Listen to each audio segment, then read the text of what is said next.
Okey, kita terus ke contoh ke-38. Tuliskan atau cara untuk mempamerkan semua integer ganjil. Integer ganjil dari negatif 30 sehingga 30. Ini tajuk dia lah. Negatif 30 hingga 30 lah dia punya situasi ni. Dia kata negatif 30. Tapi kalau tengok sini start daripada kosong. Okey, penyelesaian dia public class contoh 38. Okey, sama je ni public start, public static void main string argument ni sama je. Okey, di sini ada gelung for. Sama macam kita tengok contoh sebelum ni.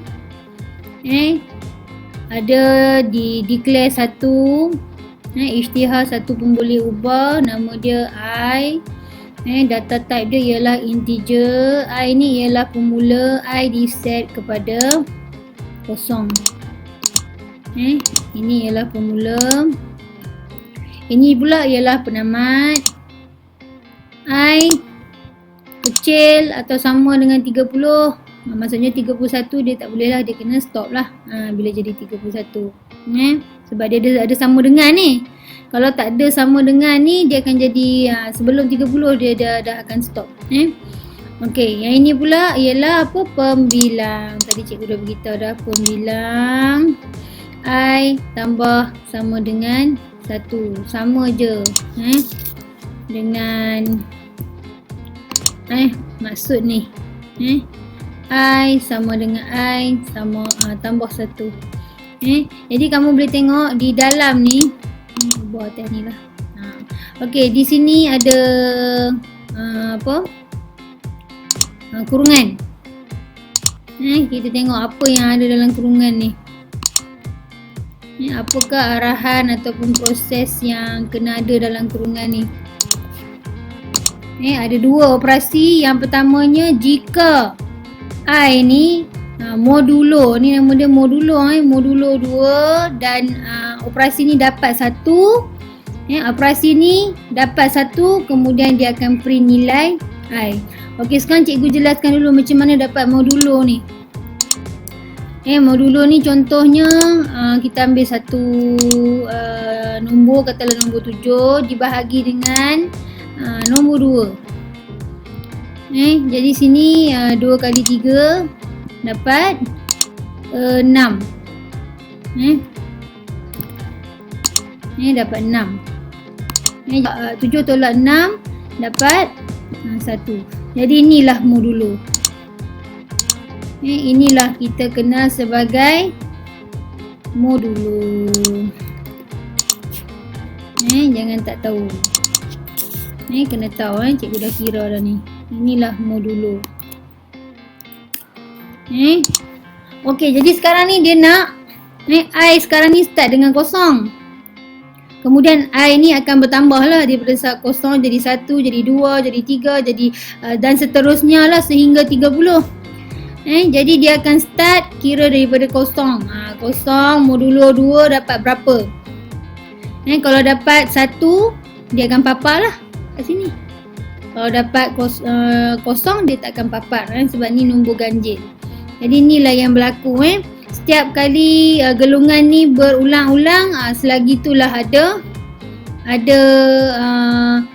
operasi ni akan berjalan dan ayat ni pun akan berjalan. System out.println. Println I, koma. Dia saja tambah koma kat situ. Okay, jadi apa paparan yang akan nampak nanti? Dia akan nampak sebegini. 1,3,5,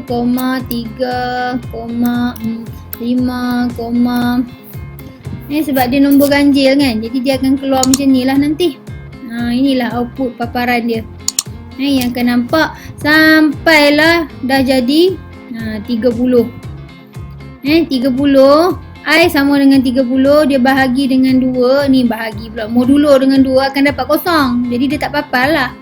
Kemudian 30 ni tambah dengan 1 dah jadi 31. Adakah 31 kurang daripada 30 atau sama 30? Tak lah kan, jadi dia akan stop. Program ni akan stop. Okey, sekarang kita tengok coding Okey, ni coding dia. Cikgu type sama macam dalam buku kamu, sama macam tadi. Integer I, ini pemula dia, ini penamat, ini pembilang. Ini operasi yang dia kena jalankan setiap kali gelong ni berulang-ulang, dan ini pun sama yang perlu dipaparkan setiap kali berulang-ulang lah. Okay, di sini cikgu buat contoh dalam bentuk Excel. I sama kosong, start dengan kosong. I kurang atau kecil daripada 30, ya. Di sini pembilang tadi. Kosong tambah 1 jadi 1. Jadi di sinilah dia buat pembahagian tu. 1 bahagi dengan 2, berapa modulo yang dia dapat. Jika modulo dia 1, dia akan print. Inilah print dia, paparan dia 1. 1 tambah 1 jadi 2. Okey, 2 bahagi dengan 2, modulo dia ialah kosong. Baki di bawah tu ialah kosong kan. Jadi tak adalah paparan. Sebab sama dengan kosong, dia takkan papar. Jika modulo, hasil modulo tu 1, baru dia akan papar. Jadi macam ni lah nanti. Okay. Bila kita run, okay, inilah hasil paparan yang dapat. Sama kan? Sama macam yang cikgu buat ni. Nak bagi kamu faham apa yang berlaku di belakang gelong 4 ni. Okey, contoh kalau soalan kata sekarang ni dia nak nombor ganjil. Dia tak nak nombor, dia nak nombor genap. Ni dah ganjil dah ni. Sekarang dia nak nombor genap, jadi kita cuma tukar ni je lah. 2 pula. Dapat kosong. Contoh macam 2 tadi, 2 bahagi dengan 2, modulo dia kosong. Jadi kita nak nombor genap pula. Cikgu ubah ni je, kemudian kita run. Jadi inilah hasil dia. Dapatlah nombor genap. Okey.